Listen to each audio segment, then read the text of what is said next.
आज़ाद group परिवार से जुड़े हुए सभी सदस्यों, सभी छात्रों एवं समस्त देशवासियों को आज़ादी के अमृत महोत्सव की बहुत बहुत शुभकामनाएं, बहुत बहुत बधाइयाँ, बहुत बहुत अभिनंदन। 15 अगस्त 1947 से लेकर के 15 अगस्त 2021 तक का ये जो पूरा सफ़र है, ये सफ़रनामा अपने आप में असाधारण है। देश विभिन्न चुनौतियों के साथ लगातार निरंतर अबाध रूप से गतिशील विकास की ओर है, समावेशी विकास की ओर है। निश्चित तौर पे अभी भी बहुत सारी चुनौतियां हैं जो देश के सामने हैं, लेकिन ये दिन 15 अगस्त का दिन हमारे लिए हमेशा गौरव का दिन रहेगा, जश्न का दिन रहेगा, क्योंकि इस दिन ने जो हमारे राष्ट्र को दिया है, जो एक पहचान दी है, आज भारत जिस भी स्थिति में है, इस 15 अगस्त के कारण ही है। क्योंकि हमें राजनीतिक स्वतंत्रता ही नहीं मिली 15 अगस्त को, बल्कि जो हमें वैचारिक स्वतंत्रता मिली, हमें बहुत सारे मौलिक अधिकार मिले, और वो मौलिक दस्तावेज जो हमें हमारे अधिकारों को सुनिश्चित करता है, उन्हें सुरक्षित रखने का प्रयास करता है, देश का जो शासन व्यवस्था और गवर्नेंस को चलाने का प्रयास करता है, देश के नागरिकों के गौरवपूर्ण गरिमापूर्ण जीवन जीने का जो मूल उद्देश्य है, तो देश का वो मौलिक दस्तावेज भी हम तब बना पाए जब 15 अगस्त के दिन भारत आज़ाद हुआ उस साम्राज्यवादी औपनिवेशिक शक्तियों से। तो निश्चित तौर पे इस 15 अगस्त के दिन में या देश की आज़ादी में बहुत सारे लोगों की सोच है, बहुत बड़ा बलिदान है, और हमारे देश में समय समय पर ऐसे क्रांतिकारी वीर आते रहे हैं जो कि देश के लिए हमेशा अपना पूरा सर्वोच्च समर्पण करके गए हैं। और देश की आज़ादी में समाज के विभिन्न वर्गों का, समाज के सभी लोगों का, या फिर तत्कालीन समाज में रह रहे भारत के सभी नागरिकों का पूर्ण सहयोग है। आज हम सबका नंबर है कि अब हम अपने देश के लिए क्या करते हैं। आज़ादी के बाद हमें राजनीतिक स्वतंत्रता तो मिली, लेकिन इसके बाद भी अभी कई मायने ऐसे हैं जिसमें भारत में बहुत सारी चुनौतियां हैं। देश के विभिन्न क्षेत्रों में अभी भी आंतरिक सुरक्षा को लेकर के बहुत सारी चुनौतियां हैं, चाहे वो नॉर्थ ईस्ट हो या जम्मू कश्मीर का मामला हो, या देश के आंतरिक मामलों में सांप्रदायिक हिंसा का मामला हो, नक्सलवाद का मामला हो। ऐसी बहुत सारी इंटरनल सिक्योरिटी की प्रॉब्लम है, सीमा प्रबंधन की बहुत सारी चुनौतियां हैं, और देश के नागरिकों को समावेशी विकास पहुँचाने के लिए गरीबी, बेरोजगारी, भूखमरी, कुपोषण जैसी ऐसी समस्याएँ हैं जिनसे आए दिन हमें लगातार लड़ना है। और हमारा प्रयास रहेगा कि हम अपने देश को, भारत को फिर से उसी चरमोत्कर्ष में पहुंचा सकें जिस चरमोत्कर्ष में भारत प्राचीन काल में था, मध्यकाल में था। तो कहीं ना कहीं पे ये समय अब हम सबकी जिम्मेदारियों का समय है। भारत के नागरिक होने के नाते हमारे मौलिक कर्तव्य हैं कि अब अपने देश के लिए हमेशा राष्ट्र को सर्वोपरि रखें और राष्ट्र के लिए निरंतर सब कुछ वो करने के लिए प्रयासरत रहें जो कि हमारे राष्ट्र की प्रगति के लिए बाधा नहीं बनेगा। आज भी हमारे देश में लगातार ऐसे बहुत सारे लोग हैं जो कि ये विचार रखते हैं, एक सशक्त विचार रखते हैं कि राष्ट्र के लिए उन्हें निरंतर एक थिंक टैंक के तौर पे, एक विचार मंच के तौर पे लगातार आबाद तौर पे किस तरीके से राष्ट्र को आगे प्रगतिशील बनाना है। देखिए, कोई भी राष्ट्र जो होता है वो भावात्मक तौर पे जुड़ा होता है, और देश के सभी नागरिकों का समान उसमें एक विचार होता है, कोई ऐसा नहीं होता। तो देश को यदि हमें सबसे आगे ले जाना है तो उसका सबसे बड़ा जो फंडामेंटल बेसिक है वो है शिक्षा, एजुकेशन। संविधान के निर्माता डॉक्टर भीमराव अंबेडकर जी का एक कथन है कि शिक्षा शेरनी का वो दूध है जो पिएगा वो दहाड़ेगा। तो निश्चित तौर पे एजुकेशन ही वो तरीका है जो आपको आपके अधिकारों तक आपको पहुंचाएगा। एजुकेशन के माध्यम से समाज के हर तबके तक हम अवेयरनेस ला पाएंगे, जागरूकता ला पाएंगे, और समाज की सभी समस्याओं का पूर्ण समाधान इसी शिक्षा के माध्यम से ही हम निकाल पाएंगे। तो निश्चित तौर पे देश की आज़ादी पे एक सबसे बड़ा जो योगदान होगा, देश की आज़ादी पे सबसे महत्वपूर्ण योगदान जो होगा वो शिक्षा का होगा, एजुकेशन का होगा।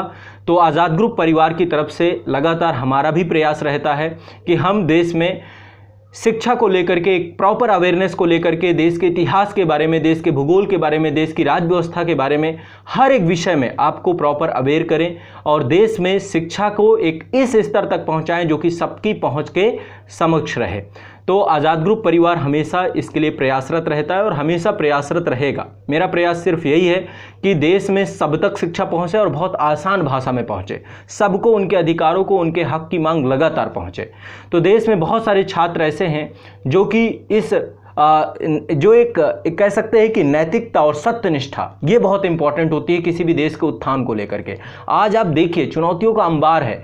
आज भ्रष्टाचार जैसा जो मामला है सबसे महत्वपूर्ण मुद्दा है, जो कि देश में आने वाली जितनी भी पॉलिसी हैं, बहुत सारी नीतियां हैं, हम बहुत सारी नीतियां बनाते हैं, हमारी विधायिका लगातार नीतियां बनाती रहती है, लेकिन वो नीतियां इंप्लीमेंट नहीं हो पाती हैं। क्यों? क्योंकि पॉलिसी पैरालिसिस में बदल जाती हैं, लकवाग्रस्त हो जाती हैं। उसका कारण सिर्फ यही है कि हमारे देश में कहीं ना कहीं पे बहुत सारे लोग लोग जो प्रशासनिक तंत्र में बैठे हुए हैं आज भी जो है पूर्ण सत्यनिष्ठा, पूर्ण ईमानदारी और पूर्ण कर्तव्य परायणता के तहत अपने कार्य को ना करते हुए अपने कार्य को सिर्फ और सिर्फ व्यक्तिगत धन लोलुपता, स्वार्थ निष्ठा, इन सब चीज़ों पर लगे हुए हैं। तो कहीं ना कहीं पे यदि राष्ट्र को हमें अग्रसर बनाना है तो हम सबको आगे आना पड़ेगा और राष्ट्र के लिए सोचना पड़ेगा। अपने व्यक्तिगत जीवन में अपने राष्ट्र की जो समस्याएं हैं उनको सर्वोपरि रखना पड़ेगा।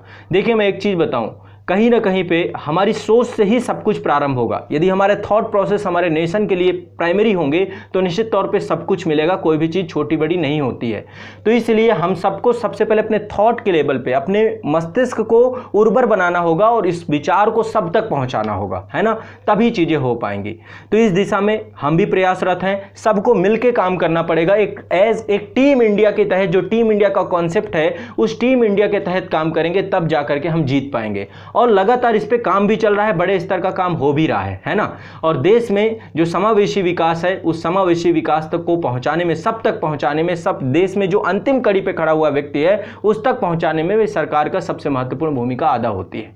अभी आप देख रहे हैं बहुत सारी प्रॉब्लम्स देश में, किसान जो है वो अभी सड़कों में है ना, बैठे हुए हैं बॉर्डर्स में। लोकतंत्र में सबसे महत्वपूर्ण होता है कि जो लोकतंत्र में नागरिक हैं, जनता का, जनता के लिए यदि शासन है तो जनता से पहले पूछा जाना चाहिए कि जनता को चाहिए क्या, और जनता की सुननी चाहिए। तो कहीं ना कहीं पे वर्तमान में सरकार को भी ये जरूरत है कि नागरिकों से कोई भी चीज़ जो नागरिकों के लिए बन रही है उसको लेकर के एक बार उनसे रेफरेंडम लिया जाए, उनके सुझाव लिए जाएं और उनके हितों को सर्वोपरिता दी जाए। इसीलिए देश के नागरिक अपने राज्य के प्रति निष्ठा रखते हैं और राज्य को सर्वोपरि रखते हैं, है ना। तो कहीं ना कहीं पे ये बहुत ज़रूरी है। साथ ही आज़ाद ग्रुप परिवार की तरफ से मैं आप सभी को ये वचनबद्धता देता हूं कि शिक्षा के क्षेत्र में, अवेयरनेस के क्षेत्र में हमेशा हम सतत प्रयास करते रहेंगे, आपके साथ जुड़े रहेंगे और आपको एक हमेशा देश को एक सशक्त राष्ट्र बनाने की तरफ से, आपके अंदर सत्यनिष्ठा भरने के लिए, आपके अंदर ज्ञान बढ़ने के लिए, आपकी बौद्धिकता को बढ़ाने के लिए एक प्रॉपर गति से हम हमेशा गतिमान रहेंगे, सतत चलते रहेंगे, है ना। और देश के लिए जितना भी प्रॉपर हम कर सकते होंगे हम जरूर करेंगे। तो आप सभी संस्थान के साथ बने रहें।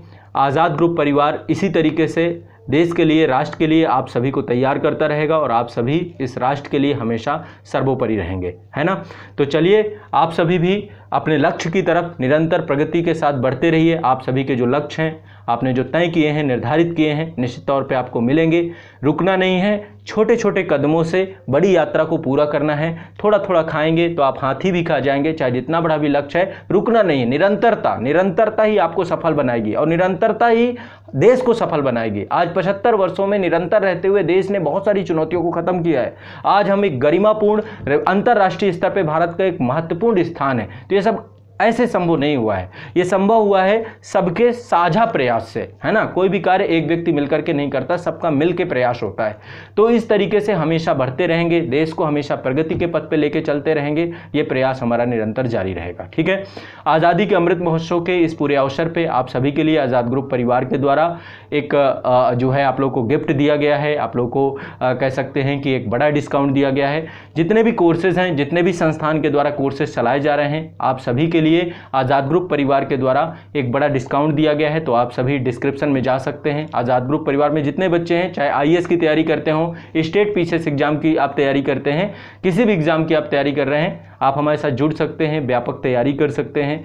ग्रुप जो ऐप है आपका, एप्लीकेशन है, जहाँ पर व्यापक और व्यवस्थित तैयारी आपकी चलती है, जहाँ पे हम डिटेल में हर चीज़ पढ़ाते हैं, आपके लक्ष्य तक आपको लेकर के चलते हैं। उसकी जो लिंक है वो डिस्क्रिप्शन में आपको मिल जाएगी ऐप की, और उसके माध्यम से आप जुड़ करके अपने सफ़र में आज़ाद ग्रुप परिवार के साथ जुड़ करके प्रॉपर तैयारी कर सकते हैं, व्यापक तैयारी कर सकते हैं।